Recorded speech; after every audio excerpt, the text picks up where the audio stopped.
ബഹുമാനപ്പെട്ട ചെറുശ്ശേരി ഉസ്താദ് എപ്പോഴും തന്റെ ഡ്രൈവറോട് പറയാറുണ്ടായിരുന്നുവത്രേ, മൻകാന ആഖിറു കലാമിഹി ഖൗലു ലാ ഇലാഹ ഇല്ലല്ലാഹ് ദഖലൽ ജന്ന. ഒരാളുടെ അവസാനത്തെ വാക്ക് ലാ ഇലാഹ ഇല്ലല്ലാഹ് എന്നായാൽ അവൻ സ്വർഗത്തിൽ കടന്നു എന്നാണ്. ആക്കിയാൽ നല്ല ആയാൽ എന്നാണ്. മരിക്കുമ്പോ ലാ ഇലാഹ ഇല്ലല്ലാഹ് ചൊല്ലണമെന്നില്ല. ചൊല്ലുന്നതിൽ അവസാനത്തേത് ലാ ഇലാഹ ഇല്ലല്ലാഹ് എന്നായാ മതി. ചെറുശ്ശേരി എങ്ങനെ വഫാത്തായെന്നറിയ നിങ്ങള്? ദിക്റ് ഇങ്ങനെ ചൊല്ലിക്കൊണ്ടിരിക്കുന്നതിന്റെ ഇടയിൽ ലാ ഇലാഹ ഇല്ലല്ലാഹ് ഇങ്ങനെയാണ് ചെല്ലുന്നതിന്റെ ഇടയിൽ സംസാരിക്കാൻ കഴിയാതായി. പിന്നെ ആശുപത്രിയിൽ കുറെ കടന്നു, സംസാരിച്ചിട്ടില്ല, അങ്ങനെ മരണപ്പെട്ടു. സമസ്തയുടെ മുൻഗാമികളുടെ വഫാത്ത് പഠിക്കേണ്ട ഒരു വിഷയമാണ്. എല്ലാവരതും ഹോസ്പിറ്റലിൽ കൊണ്ടുപോകുന്നതും ഹോസ്പിറ്റലിൽ വെച്ച് മരണപ്പെടുന്നതും. KT മാനു ഉസ്താദ് അള്ളാഹു അവരുടെ ദർജ ഉയർത്തി കൊടുക്കട്ടെ. എന്തേണ്ടായി?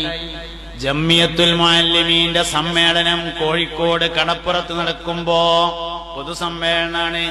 ലക്ഷക്കണക്കിന് ആൾക്കാര് സ്റ്റേജുമൊക്കെ ഇങ്ങനെ കയറി വന്നിട്ട് സ്വാഗതം പറയാൻ പോവുകയാണ്. എല്ലാരും ഒന്ന് കണ്ട് അസ്സലാമു അലൈക്കും ദ്വാരക്കണട്ടോ എന്ന് പറഞ്ഞുകൊണ്ട് അവിടുന്ന് ഇങ്ങനെ പോയി ആംബുലൻസ് കയറി മരിച്ചു. കൈമേലിട്ടാണ് മരിച്ചു. എന്തേ?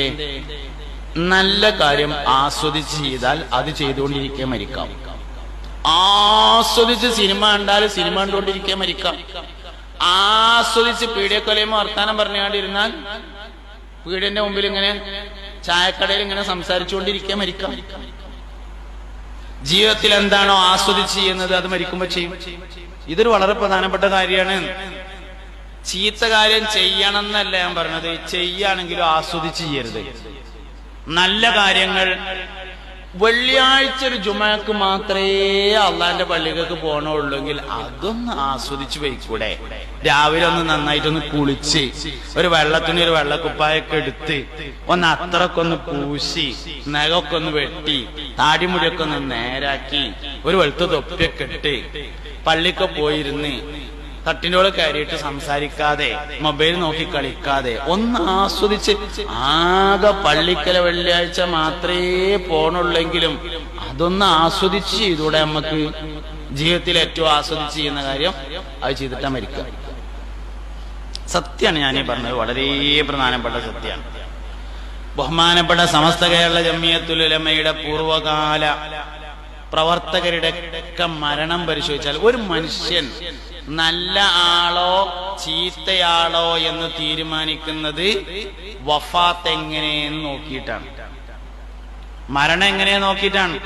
ഒരാൾ മുത്തഖിയാണോ എന്ന് തീരുമാനിക്കുന്നത് വഫാത്ത് നോക്കിയിട്ടാണ്. ഒരാൾ മുഖ്ലിസ് ആണോ എന്ന് നോക്കുന്നത് വഫാത്ത് നോക്കിയിട്ടാണ്. ഒരാൾ ആബിദാണോ എന്ന് നോക്കുന്നത് വഫാത്ത് നോക്കിയിട്ടാണ്. ഒരാൾ ഈമാനുള്ള ആളാണോ എന്ന് നോക്കുന്നത് വഫാത്ത് നോക്കിയിട്ടാണ്. ഒരു മനുഷ്യന്റെ നന്മയും തിന്മയും തീരുമാനിക്കുന്നത് മരണം നോക്കിയിട്ടാണ്. എല്ലാ ആൾക്കാരും അങ്ങനെയാണ്. ശംസുൽ ഉലമയുടെ വഫാത്ത് നമ്മളെപ്പോഴും കേട്ടിട്ടുള്ളതാണ്. കോഴിക്കോട് ഫാത്തിമ ഹോസ്പിറ്റലിൽ അഡ്മിറ്റായി കിടക്കുന്നു. പള്ളിയിൽ നിന്ന് സുബ്ഹി ബാങ്ക് വിളിക്കുന്നതിന്റെ ശബ്ദം ഇങ്ങനെ കേൾക്കുന്നു.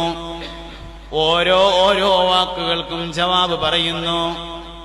അവസാനത്തെ ലാ ഇലാഹ ഇല്ലല്ലാഹ് എന്നത് പള്ളിയിൽ നിന്ന് മുഅദ്ദിൻ വിളിച്ചു പറയുമ്പോ അവസാനത്തെ ലാ ഇലാഹ ഇല്ലല്ലാഹ്ക്ക് ജവാബായി ലാ ഇലാഹ ഇല്ലല്ലാഹ് എന്ന് പറയുന്നതോടുകൂടെ തസ്ബീഹ് മാല കയ്യിൽ നിന്ന് താഴെ വീഴുന്നു, വഫാത്താവുകയും ചെയ്യുന്നു.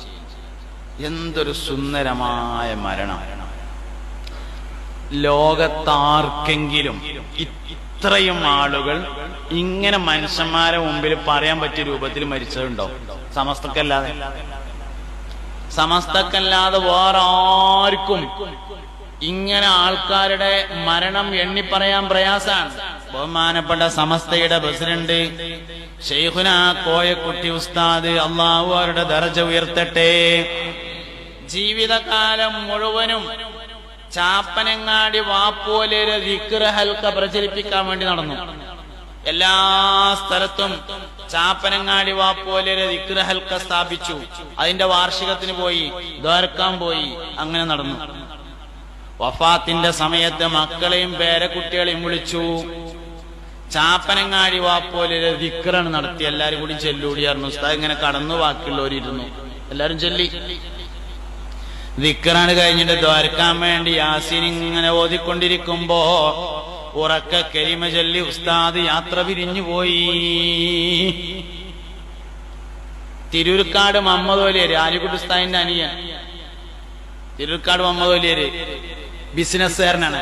മുഹമ്മദ് ഹാജി എന്നാണ് പറയാറുള്ളത്. ഫൈലിയാണ്, മൊലിയരാണ്. പക്ഷെ ആൾക്കാർ പറയാം മുഹമ്മദ് ഹാജി എന്നാണ്. ഞങ്ങളൊക്കെ ഭാഗത്ത് മുഹമ്മദ് ഹാജി എന്ന് അറിയപ്പെടുക. എന്താ, പള്ളിയിൽ ജോലി ചെയ്യണതിനേക്കാൾ കൂടുതൽ ബിസിനസ്സാണ്. കുന്നത്ത് എക്സ്പോർട്ടേഴ്സ് എന്ന് പറയുന്ന കമ്പനി ഉണ്ട് അദ്ദേഹത്തിന്. 100 ടെക്സ്റ്റൈൽസ് KS എന്ന് പറയുന്ന ടെക്സ്റ്റൈൽസിന്റെ ശൃംഖലയുണ്ട് അദ്ദേഹത്തിന്. വഫാത്താകുന്നതിന് മുമ്പ് പള്ളിക്കത്തെ മുക്രി ഉംറക്ക് പോയി. പള്ളിക്കത്തെ മുഅദ്ദിൻ, പള്ളിക്ക് ബാങ്ക് കൊടുക്കുന്ന ആള് ഉംറക്ക് പോയി. ഞാൻ ബാങ്ക് കൊടുത്തോളാന്ന് പറഞ്ഞു.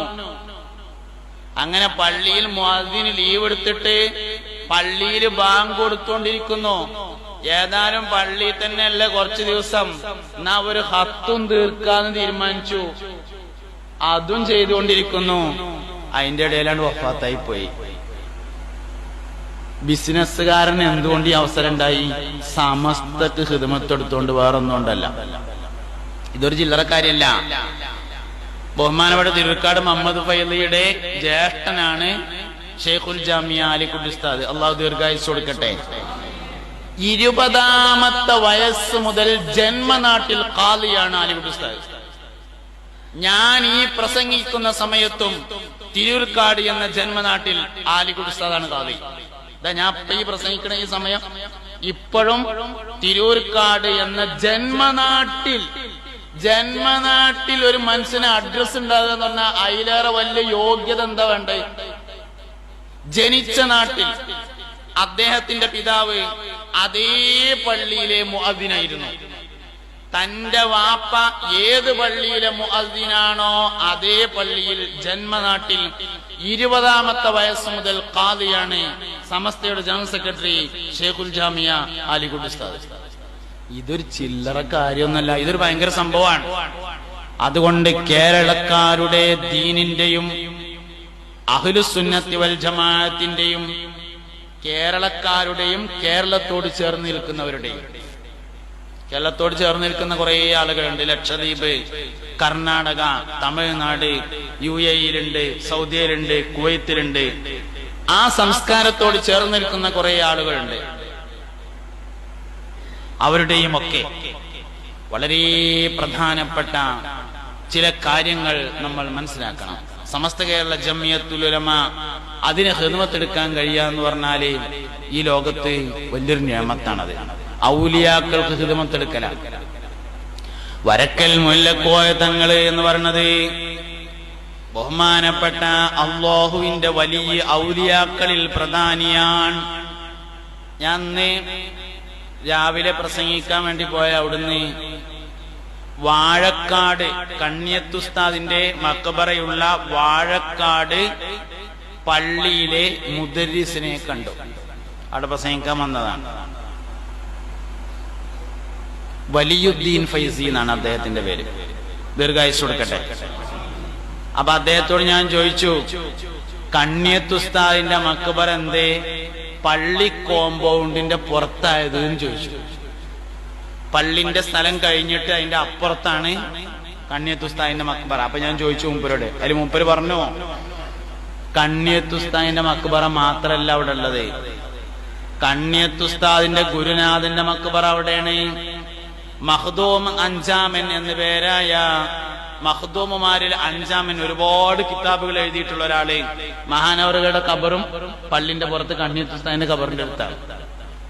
ഏകദേശം 7ഓളം ഔലിയാക്കളുടെ ഖബർ അവിടെ ഉണ്ട്. പക്ഷെ അതിൽ ഒരു ഖബർ മാത്രമേ ആളുകൾ ശ്രദ്ധിക്കുന്നുള്ളൂ. അത് കണ്ണിയത്തുസ്താദിന്റെ ഖബറാണ്.